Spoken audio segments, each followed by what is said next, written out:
Welcome to the Rim Break Rodeo. We hope this video helps. In this video, I will show how to make honey mustard sauce easy. First, let's gather our simple ingredients. You'll need about 1/2 cup of mayonnaise, 1/4 cup of Dijon mustard, and 1/4 cup of honey.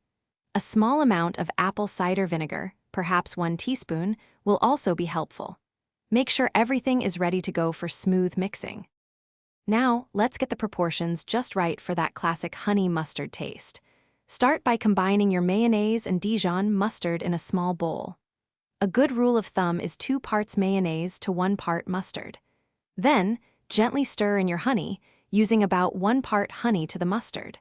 Finally, add about 1 teaspoon of apple cider vinegar to brighten everything up. Once all your ingredients are in the bowl, it's time to whisk. Mix everything thoroughly until the sauce is completely smooth and has a consistent color. This usually takes about 30 seconds to 1 minute. Now, give it a taste. If you prefer it sweeter, add a little more honey. For more tang, a few extra drops of vinegar will do the trick. You can also add a pinch of garlic powder for a savory note.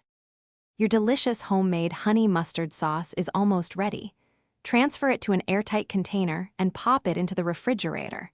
Letting it chill for at least 30 minutes, or even a few hours, allows all those wonderful flavors to truly meld together.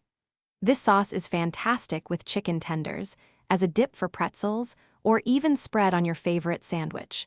Enjoy your culinary creation. Thanks for watching.